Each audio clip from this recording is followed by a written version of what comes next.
Nesta nossa série de retratos oitocentistas e novecentistas, vamos hoje abordar a figura do Zé Povinho, o estereótipo nacional lusitano. O Zé Povinho é de facto um ser histórico, tão histórico como a Batalha de Alves Barrota ou o Marquês de Pombal. Não no sentido banal do truísmo, que afirma que tudo é histórico porque aconteceu, mas porque essa figura exprime, de um modo muito específico, uma autocaricatura nacional num dado momento histórico.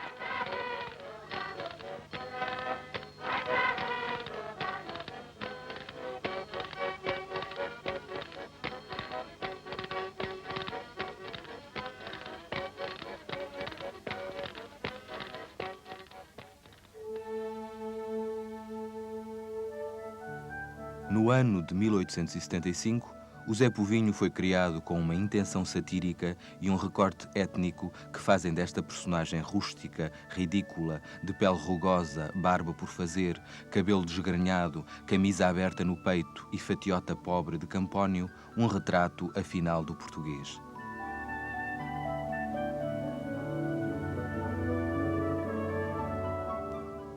Estamos no Museu Rafael Bordal Pinheiro, no Campo Grande, em Lisboa. E se pararmos neste ponto as escadas que levam ao primeiro andar, foi por uma razão muito especial, porque estamos ao lado de um cartaz feito por Rafael Bordal Pinheiro, para uma edição portuguesa do Dom Quixote de La Mancha. Esta obra tem uma relação profunda com o nascimento do nosso estereótipo nacional Zé Povinho. E é uma hipótese, porque me parece que a edição de Gustave Doré, o grande ilustrador francês, a edição francesa de 1863, que teve uma audição europeia extraordinária, fez, de algum modo, sugerir a Rafael a figura mesma daquele que veio ser o nosso labrego nacional, a figura rústica, mazorra, popular do Zé Povinho. Se virmos com atenção o Sancho Panza do Doré, vamos ver, não este concretamente, mas na edição que eu referia e que teve enorme difusão europeia e que veio a ser mais tarde editada também em português, vemos aparecer uma figura que, em todos os aspectos, é parecidíssima com a do estereótipo nacional Zé Povinho. Digamos, pois, que o aio do Cavaleiro da Triste Figura é traduzido para português na figura do Zé Povinho, com uma intenção, com uma dinâmica diferente, na medida em que o Zé Povinho é um homem solitário, não tem acompanhante, não é aio de nenhum cavaleiro, é apenas ele mesmo e nada mais, enquanto que na sua composição de aio realista e pragmático com o cavaleiro idealista e quimérico, temos a própria alma humana na sua totalidade. Isto na figura criada por Cervantes. A verdade é que em 1875, ao criar o nosso Zé Povinho, o que no fundo Rafael Bordal Pinheiro fazia era converter o espanhol Sancho Panza no portuguesíssimo Zé Povinho.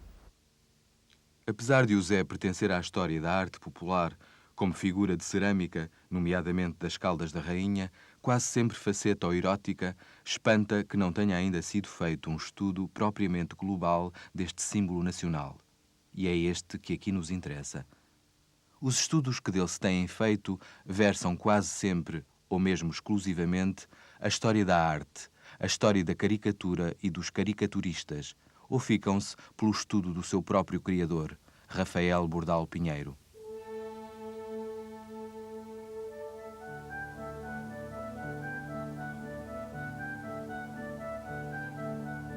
Assim, o Zé constitui, por um lado, um emblema nacional perfeitamente histórico e historiável, ao lado de outros símbolos históricos conhecidos e facilmente reconhecidos por quase toda a coletividade nacional. E, por outro, uma simbolização também do modo de ser lusitano, do nosso ethos nacional, da nossa peculiar mentalidade e psicologia nacional.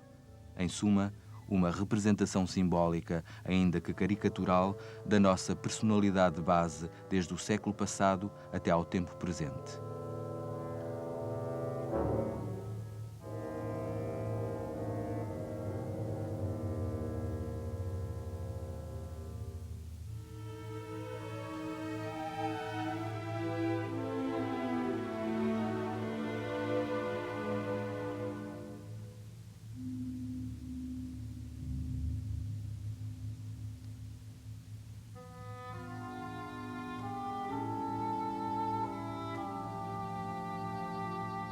A sua vida é feita de agruras, muita fome, pouco dinheiro, Bolsos secos, orçamento misérrimo e despotismo dos que o desgovernam, desde os rotativos da regeneração aos desastrados políticos offenbachianos que lhe acarretaram a humilhação do ultimato britânico.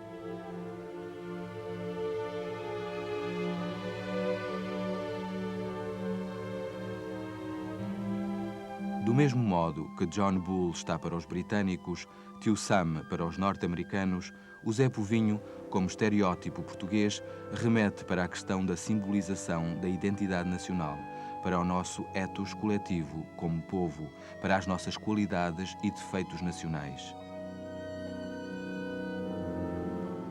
E o facto de ainda hoje prosseguir a sua carreira mais do que centenária parece comprovar a sua utilidade como estereótipo cômodo utilizado por artistas gráficos e até na linguagem corrente de todos os dias.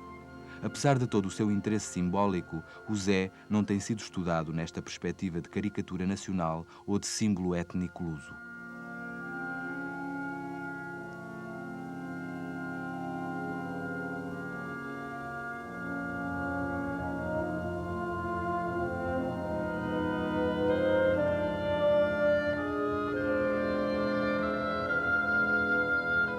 Ele é o português tal e qual. O português como ele é na realidade, sem os arrebiques da fantasia mitificadora ou da imaginação patriótica, a síntese caricatural da imensa maioria do país, que era rural em 1875 e só lentamente, ao longo do primeiro século da sua existência, começou a deixar de o ser, transferindo-se com desesperante vagar para os setores secundário e terciário, ou seja, para a indústria e para os serviços.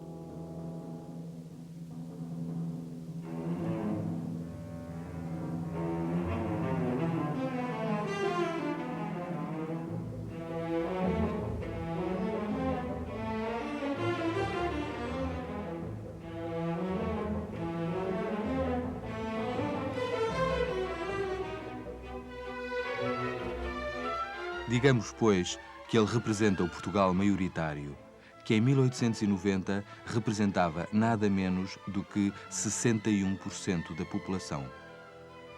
Ao mesmo tempo que o seu analfabetismo andava então pelos quase 80%, o que é aterrador num país que se pretendia europeu e, além do mais, civilizador.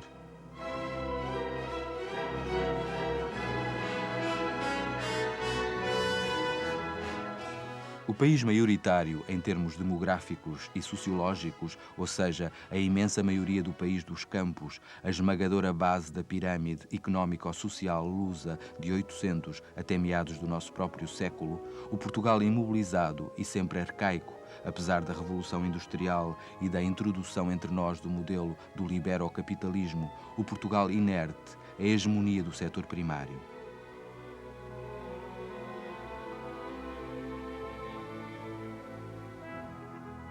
O lado mazorro e labrego do Zé exprime precisamente esta inércia material e mental, esta deficiência de estruturas sociais resultantes de uma revolução capitalista mal sucedida e de um liberalismo coxo que entre nós não soubera aclimatar com sucesso a liberdade conquistada com sangue e sacrifícios.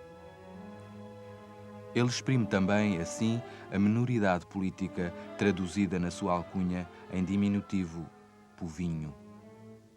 O falso soberano, com o nome duplamente diminuído, com o seu nome de dois diminutivos, José, que dá Zé e Povinho, que deriva de povo. Ele não é povo soberano, livre, culto e esclarecido. Não é um homem adulto e plenamente crescido, mas sim uma massa tutelada, analfabeta, prepotentemente mandada pelos poderosos, eterna vítima destes. Em suma, Povinho, besta de carga que todos cavalgam e em que todos surgem com leis, impostos, obrigações, duestos e zombarias.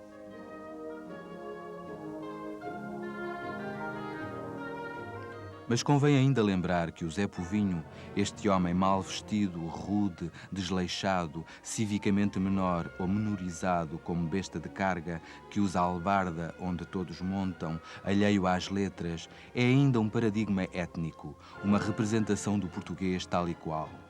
O nosso povo é em geral brando, nada vingativo, antes acomodatício, bonacheirão por indolência ou cobardia, afeiçoado ao milagre, mas disposto a levar uma existência tacanha de besta sofrida e mansa.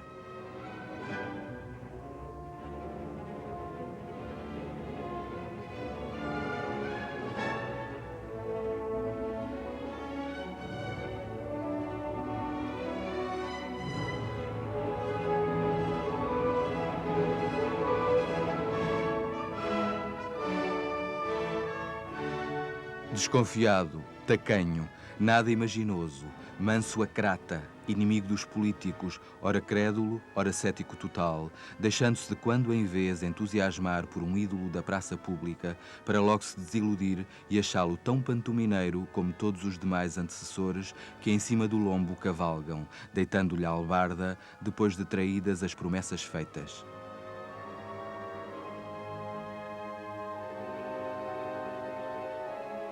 E quando explode, o que só raro acontece, tem acessos de obscenidade na sua violência de pacato que se revolta.